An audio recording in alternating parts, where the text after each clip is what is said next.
Hey, what's up, y'all? It's been a little while since I made a video, but I've been really busy here lately. Uh, Today I was out digging some cohosh and I found some real pretty ginseng. I'm gonna make a little mental note and come back for these bad boys. We got less than 2 weeks before saying season starts, and I'm getting ready. The cohosh is a good price this year. The yellow root ain't doing so good, but you could dig cohosh all year. I'm going to show y'all some plants today that the only ones I'll dig right now. You see, cohosh drops its seed in like later autumn, but like I said, you can harvest it all year. But if you're trying to manage it and keep it around and get a good harvest, the proper way to do it the rest of the year for me is find the plants that the bugs have been eating on, that the leaves are shot yellow, the plant's already dying off. That plant has no further purpose for the year, so I go ahead and harvest it. Usually where you find those, there's tons of it around. So to me, if you're going to harvest before it drops its seed, go ahead and get the plants that aren't going to contribute for the year. So that's the only ones I'm taking. Yesterday, just doing that, I maybe got 25 wet pounds. I got a little bit day before that, probably about 30 pounds altogether. I don't know what that translates to dry. I never really messed with cohosh, but since price is going up, some of the roots I've been finding are about the size of dinner plates. So, I mean, these roots, it's going to be real easy to get a pound. And I could dig probably 5 pounds in an hour if I get in a good patch. And that's just, like I said, getting the ones that are dying. I mean, that translates to 30, 40 some dollars an hour, what I'm digging, but I want to show you this pretty little ginseng, and then I'm going to get at it, and I'll bring you back if I find any more, or I, find some really good cohosh. I'm in a different spot today, so we'll see how it goes. All right, well, here's this ginseng. Look at that pretty four-pronger and all those berries. And as you can see, there's still green berries. It's still ripening, kind of like a tomato plant does. Some will ripen before the others. But by the time the season starts, these red ones will be fell off, and these green ones will be, I'll probably be planting these when I come back for this. But this is a beautiful four-prong ginseng. Remember how I told you it has all 5 leaves? Well, each one of these has all 5 leaves, and they're all roughly the same size. This is probably the newest set that it started growing, because you got those smaller leaves on this side. But this is, it could be anywhere from a 7-8 year old plant all the way up to in the 30s. Like the oldest one I found, I think, was 36, 37 years old. It was on a big fat 3-prong. So another way to tell if a ginseng's big, see how healthy this stalk is? It's very thick and sturdy. Well, I've noticed that even if it's a 3-prong, if it's got big, full, healthy leaves, and it's, I can't think of the word now, and it's got full leaves and it's thick and hardy, man, it's probably a good root, So it has to be a 3-prong to be legal. So this 4 is absolutely legal. Just right up over here, before I came down, there's a pretty little 3-prong. I'll probably end up digging it. It didn't have any berries at all, so it could have sprouted a few and dropped them. It's been a few weeks since I've been here. I knew the one up above me was here, but I never would have spotted this guy if I didn't look over and see those red berries. Because, I mean, I just got here. I'm not even out to the location. I'm going to look for the cohosh. I'm going to check on a couple other sang patches, and hopefully we'll find something good, something to document today. All right, I'll bring you back when I find something. Peace. Y'all hear that? This hornet has followed me for about a fucking quarter mile now. Shit, I pissed him off. I missed him.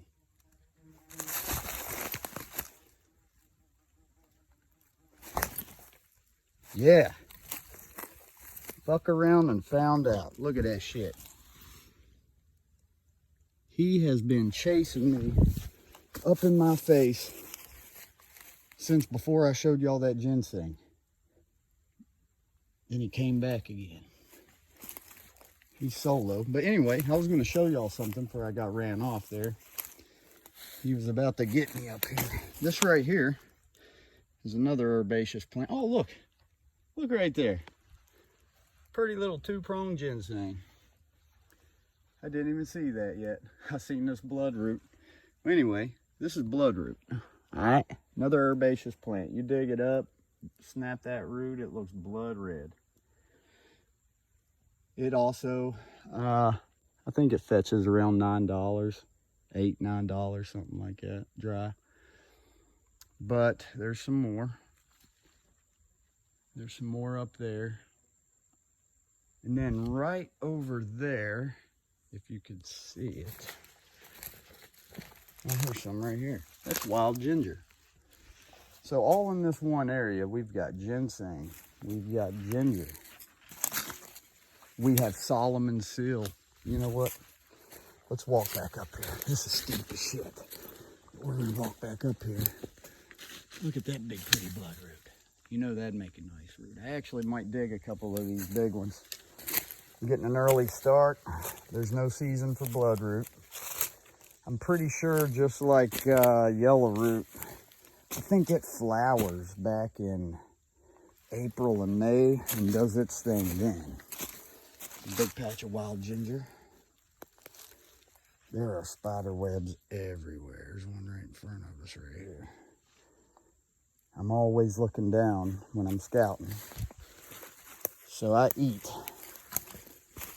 probably, I don't know, 5 or 6 spider webs every half hour.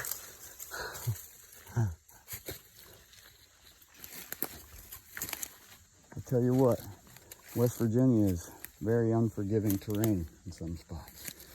But since we're here, that is Solomon seal, another herbaceous plant that provides benefits to people. They do buy this root.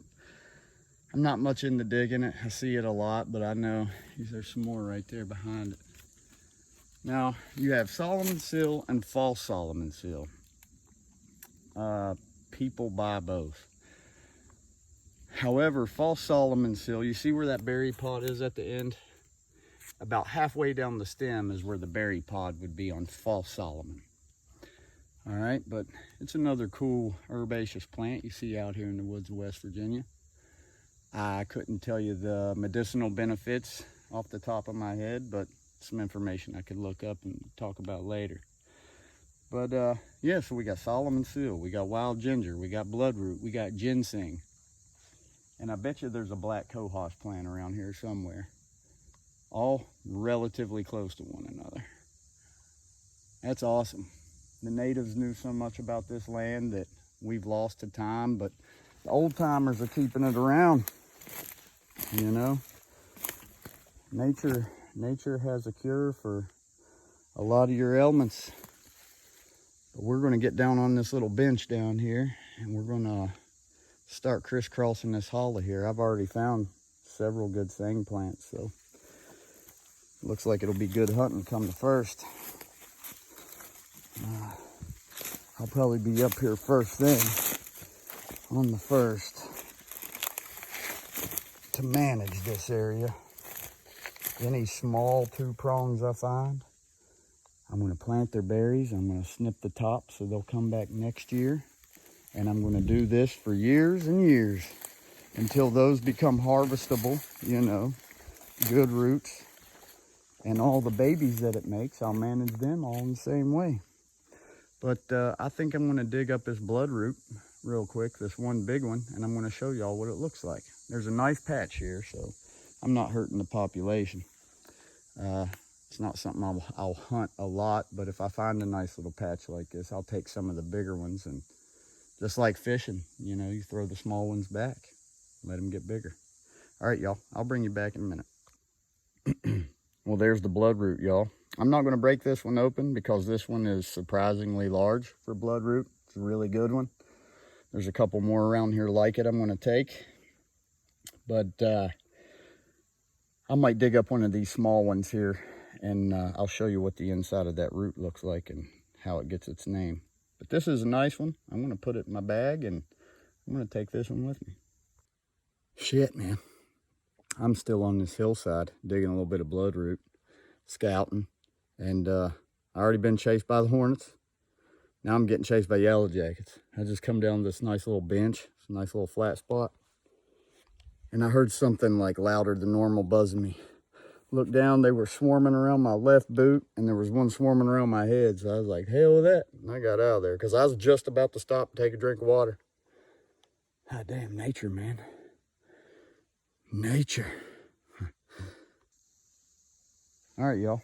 I've been digging a good, healthy amount of bloodroot.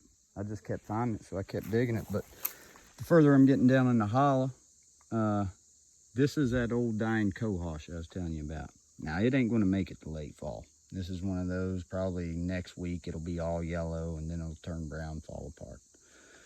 This is ideally too small for the ones I've been taking, but where I'm at right now, the cohosh don't get giant like where I was past few days. I think somebody's dug it up here before, just by the way it looks. Same with the Ginseng. You find some big ones that somebody has missed, or the plant didn't come up that year, or you're finding all the little ones that were probably just berries hitting the dirt back when it was all harvested, and it's just now coming back with a few tall boys in there thrown in that were missed. But since I brought my stuff with me, I'm going to go ahead and take this one. It's going to yellow and die off. There's another one right there, another one next to it, and there's one over yonder. So I'm probably going to take like 3 of these guys, just so, you know, I'm adding to the pile essentially. Again, not ideal size that I like, but it could have some decent rhizome, especially in this loose rock. It's a lot of rock, but man, them roots can get in there and grow pretty big. Sometimes if it's a big rock, it hinders growth and it'll be super small. But we'll see what we find. I'd say on down through the hollow here, we're going to find a big mix of cohosh, ginseng, bloodroot. I found tons more Solomon seal. I might look into how much that's going for a pound and harvesting some of it, because they're all loaded with berries. And, you know, I'm a manager. I'm not just a taker. So I'll make sure every one of those berries, once they're ripe, goes in the ground, and then we'll harvest them if I decide to. All right, y'all. I'm going to dig these up, see what they look like, and we'll get back with you. So I don't know if y'all can hear it, but it started a nice little drizzle here. And I was starting to get warm. I put down all my gear. I got a big old sack of black cohosh. Got a little bit of bloodroot. I've spotted some real good Ginseng. One of my patches though I came up on, there was 4 pretty little 3 prongs, and I think there's a couple of 2 prongs around. I spotted here about 2 weeks ago. All the tops were bit off, all of them. But they were like borderline, like they were legal to take, but like, well, not right now. September 1st, they'd be legal to take. But it was one of those, like, you just wanted to keep your eye on them. So I stopped by here, because there was a big, nice plant of cohosh. This is right here behind me, actually, right there, where it leaves are stirred up. There's a big old yellow cohosh growing right there. Well, black cohosh, but it was turning yellow. And I was like, man, I could have swore this was the area.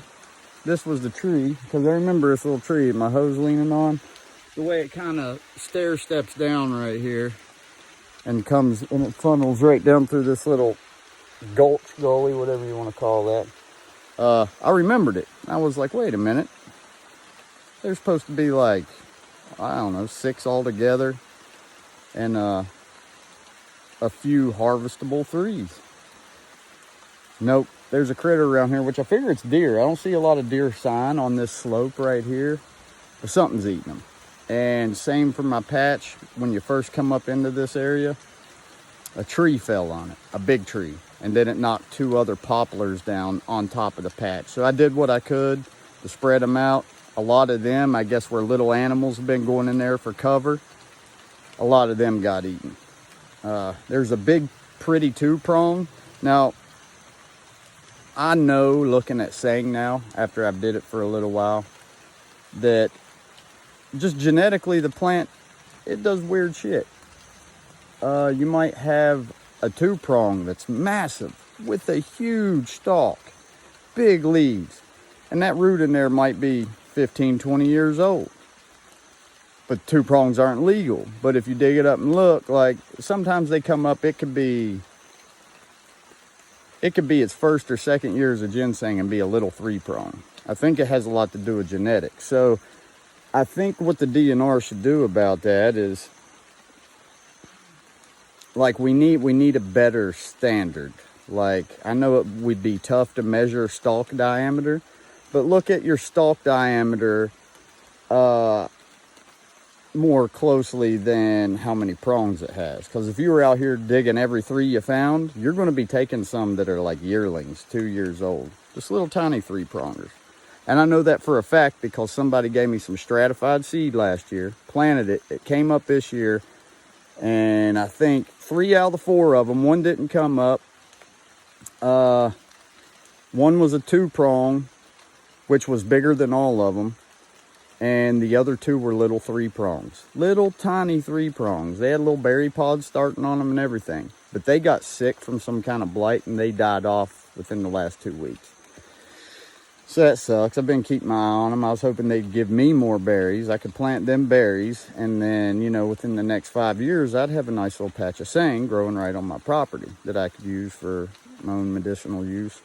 And I want to add into that. I know I haven't made a video in a while, so I'm going to talk y'all's head off. I'm sorry about that. But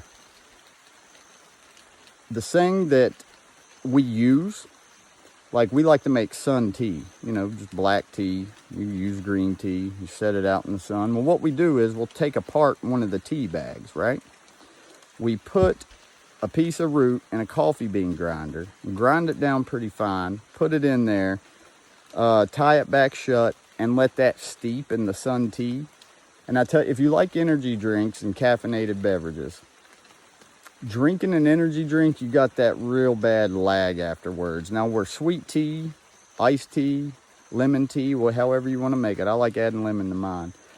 Even though it has caffeine in it, it's still very hydrating because there's not that much caffeine unless you make it really stout. Now, you can make tea to where it's going to dehydrate the piss out of you because you done put 2 cups of sugar. So I'm going to give you a little bonus tip right now. This is how to make Grambo's homemade sweet tea, sun tea. All right. So you just get the average amount of tea. I think it's like, for a gallon, it's like 14 bags or 12 bags, something like that. You don't want to go on the high end. You don't want to go on the low end. You want to balance it because you're going to be putting other flavors in there. Now, if you have Panax ginseng that you like buy from your store or whatever, that'll work too. You could do the same thing. If you know somebody that hunts it or you hunt it and you got a little bit of ginseng, try this out. So take you at least, 5-10 gram chunk of root, nice chunk of root. If you've ever taken it and got a tolerance to it, you know how much you need to add. But add you a little bit of ginseng to your tea. So you'll have about 12, 14 bags in there for your gallon. Put your ginseng in it. Now, as far as sugar goes, I only use 1 cup of sugar, and that's a light cup. I don't heap it. It's just right up to the top. And then I put a 1/2 cup of honey in there. Oh, man. You know, I might be wrong about that. It might be a 1/2 cup of sugar and a 1/2 cup of honey. And I use that raw, unfiltered honey. But you can't go wrong either way. If you make it a little too sweet, you'll know to pull it back a little bit. But try that out.